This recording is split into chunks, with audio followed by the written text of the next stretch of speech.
see you, man. Man, it's been a while. The last time I saw you, we were sitting in director's chairs in the back of the Universal lot, and we were waving at trams going by.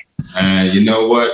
I have to film you, man. Look at this guy. You are a legend. Good to see you, man. You know, we are all old friends here, and how does it feel to be America's #1 action star?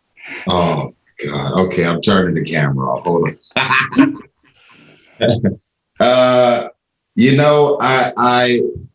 I appreciate you saying that. To be honest with you, man, I got a long way to go.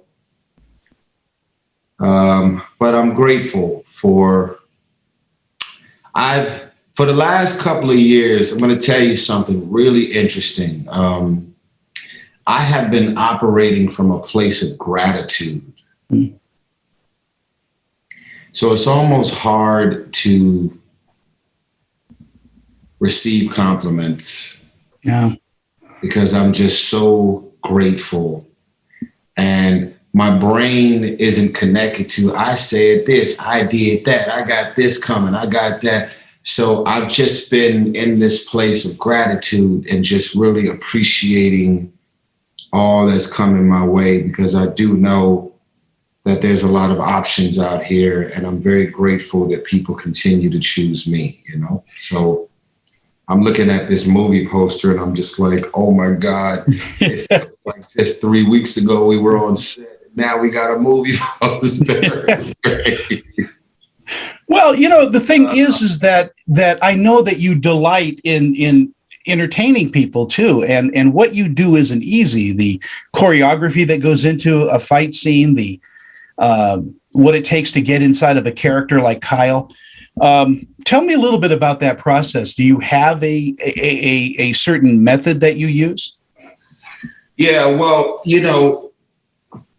I went into this movie, Breonna Taylor, George Floyd, Trayvon Martin, Eric Garner. Everything about the movies that I've been doing lately, some way, somehow, I pull from the reality of these things that have caused us as a culture a lot of trauma. And so the other aspects of trauma that we are all living and experiencing is just kind of waking up and saying, I just dropped my daughter off at school, God forbid. And then all of a sudden, some crazy mass killer shows up and he wants to kill 20, 30, 40 innocent kids at school, teenagers, college students. Like, you don't drop your kids off at school for them to be killed. And your grandmother don't go to the grocery store to end up hiding behind the lettuce section, hoping that bullets don't come in her direction. So we're just living in some very strange times right now where people are just kind of doing whatever they can think of doing, trying to kind of up the ante in the department of evil. Yeah.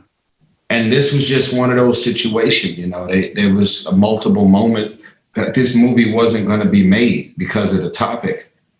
And I just had to put myself in that headspace, ex-Marine, divorcee, single father, social worker. And now I'm in this grocery store in this environment, and I'm trying to figure out, what do I do to not just protect my daughter, but protect all of these innocent people in the store? So it felt like Die Hard inside of a grocery store. Everything that we do in today is layered upon precepts, from the previous days. It's like we can't get through a day without some horrific thing happening. Yeah. And we need this entertainment that you provide, Tyrese. Appreciate it, man. Movies, TV shows are still, and hopefully will remain, the best form of escapism. Other than that, we have music. Yeah. And that's the gift that keeps on giving. And again, I'm just grateful for John Malkovich dancing with us.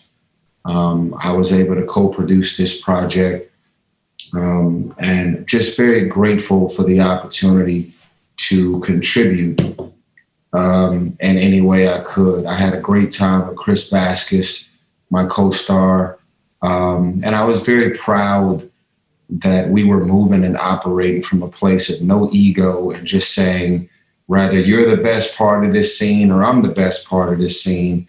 How do we make sure that this scene is great and impactful? Because this is about the messaging. You know, our president and vice president and people in the NRA, they could see this movie and this could help, you know, pinch a nerve and have them to decide we got to do things different. So you just got to carry that torch in a real way. Tyrese, our time is so short. Thank you so much. You know, I love you, buddy, and I count you among my friends. And I'll tweet you after all this is over and give you a good kiss over the internet. Thank you so much, sir. I appreciate the love always.